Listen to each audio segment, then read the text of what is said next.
Tudo bem? Eu sou o professor Lécio Luiz, seja bem-vindo ao nosso canal e hoje nós vamos falar sobre a doutrina do pecado, que é conhecida também como a martiologia. Eu deixei algumas descrições aqui no quadro, né, como pecado, errar o alvo, amártia, pecado, logia, estudo. Aí a gente vai falar sobre o livro de Gênesis capítulo 3. Seja bem-vindo ao nosso canal. Você que ainda não é inscrito no nosso canal, fique à vontade, faça a sua inscrição. Nós vamos sentar aqui, bater um papo e a gente traz um slide para nortear a nossa conversa. Mas nós vamos primeiro passar a nossa vinheta e depois a gente já começa a trocar a nossa ideia.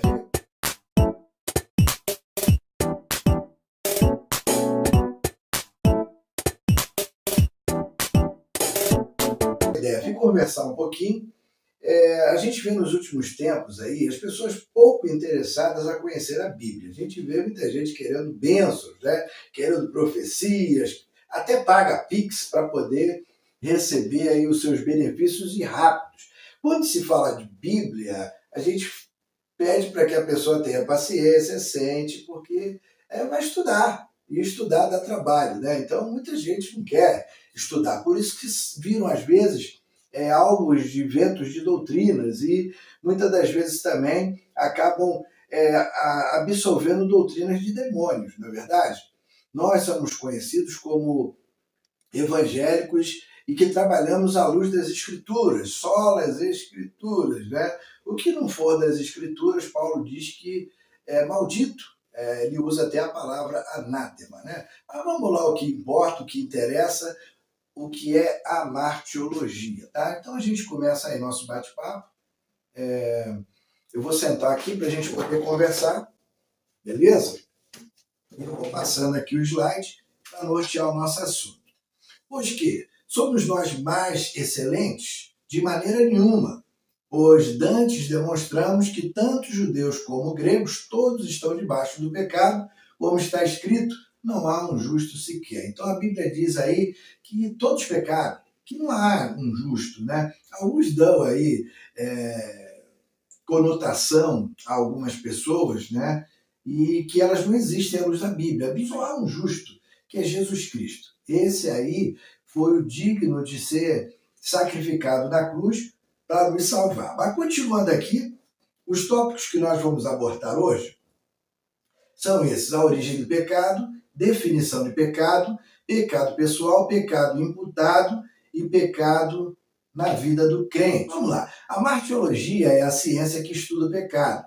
A palavra martiologia vem de dois termos gregos. Amartia, impureza, erro, desvio, logos, palavra, lógico ou raciocínio.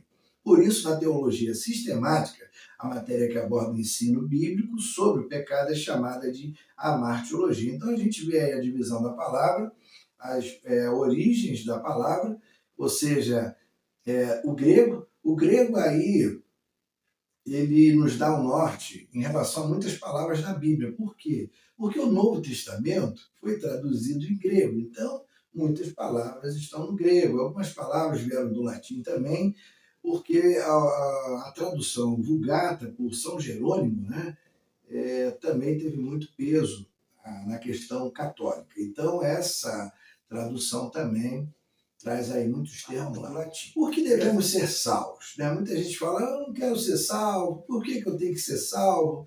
Né? A salvação é um ato de sacrifício feito na cruz por Jesus, né? E salvar de quê? Dos nossos pecados, do pecado original, que foi cometido lá em Gênesis 3. Daqui a pouco nós vamos dar uma olhada. Uma das partes indispensáveis é o arrependimento.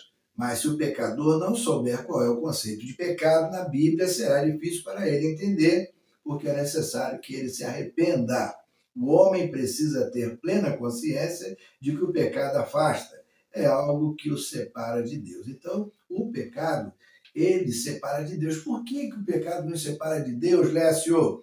Porque o pecado é impureza e Deus é santo, Deus é puro. Então, a origem do pecado. A matéria da martologia observa que o pecado surgiu no universo antes mesmo da queda do homem. Isso quer dizer que o pecado se tornou realidade Primeiro entre os seres espirituais que desobedeceram a Deus. Ezequiel, então, fala da queda do homem, e nós trouxemos aqui o versículo que se remete a essa situação. Você era inculpável em seus caminhos desde o dia em que foi criado até que se achou maldade em você. Então, Deus cria aí os anjos para o servirem e eles eram perfeitos. Mas um deles se vê aí, se acha com maldade, ou seja, com desejo de ser superior a Deus, e aí acontece a rebelião, a expulsão, e aí é feito por Satanás. Então, Satanás, então, nesse caso, é, é o causador de toda essa desgraça, né? Ele vê ali Deus criando o homem e ele faz com que o homem desobedeça às leis de Deus. Nós vemos aí no bate-papo de Gênesis 3, que é, né? Mas a serpente, mais astuta do que todos os animais selvagens que o Senhor Deus tinha feito, disse à mulher: é verdade que Deus disse, não comam do fruto de nenhuma árvore do jardim? E a mulher respondeu à serpente: do fruto das árvores do jardim podemos comer, mas o fruto da árvore que está no meio do jardim, disse Deus, vocês não devem comer dele, nem tocar nele, porque não vem, para que não venham a morrer. Então a serpente disse à mulher: é certo que vocês não morrerão, porque Deus sabe que no dia em que dele comerem, os olhos de vocês se abrirão e, como Deus, vocês serão conhecedores do bem e do mal. Ali a gente vê a queda do homem, a desobediência do homem, aquele jogo de empurra. Não, foi a mulher que o Senhor me deu, ela me fez pecar, ela me induziu a comer do fruto. Isso lembra muito, às vezes, quando a gente faz alguma coisa errada e não quer assumir, a gente joga a culpa para cima de outro. Eva também jogou a culpa para cima da serpente, né? Não, a serpente me enganou, e aí Deus vai dando as consequências para cada um deles, né? A mulher vai se submissa ao homem, o homem vai comer do suor do seu rosto, e maldita é a terra por causa dele, a serpente vai se rastejar e será inimigo da mulher, e a gente vê aí então o pecado entra no homem e a condenação passa aí de geração a geração. A Bíblia diz que o pecado separa as pessoas de Deus e leva à morte. Por causa do pecado, a terra foi amaldiçoada e temos muitos problemas. Gênesis 3, 17 e 19. Então vamos lá, a consequência do pecado. E ao homem declarou: visto que você deu ouvidos à mulher e comeu do fruto da árvore do qual ordenei a você que não comesse, maldita é a terra por sua causa.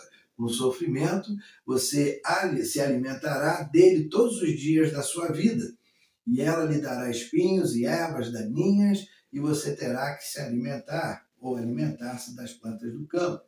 Com o suor do seu rosto você comerá o seu pão, até que volte à terra, visto que dela foi tirado, porque você é pó e ao pó voltará. Interessante isso aqui, que nós somos pó, viemos da terra. No começo, lá no primeiro capítulo de Gênesis, fala que Deus cria o homem do pó da terra. No capítulo 3, ali já diz que o homem vai voltar a ser pó, como ele era na sua origem, né? E diz também aí, com o suor do seu rosto vai comer o seu pão.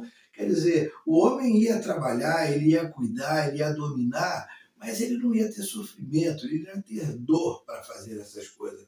Então, após o pecado, a vida do homem passa aí a ter dores, passa a ter entre os frutos ali ervas daninhas, o capim e tantas outras coisas que atrapalham aí o andamento, né, da produção, ou seja, o pessoal da agricultura aí tem uma fala melhor, o plantio, atrapalha o plantio. Vamos lá, Salmo 51 nos dá um grande exemplo de postura diante de um erro. Todo ser humano nasce com tendência ao pecado. Eis que em iniquidade fui formado e em pecado me concebeu minha mãe. Salmo 51, capítulo 5. Esse aí é o salmo que Davi, após o seu pecado, se arrepende, abre o seu coração e confessa o seu pecado a Deus. Então, se você depois tiver uma curiosidade, vai lá, lê o Salmo 51, que ali dá um ensinamento, como lidar com o pecado. E agora, é uma afirmação da Bíblia, no livro de Romanos 3:23. Porque todos pecaram e destituídos estão da glória de Deus. Ou seja, todos pecaram e separados estão da glória de Deus.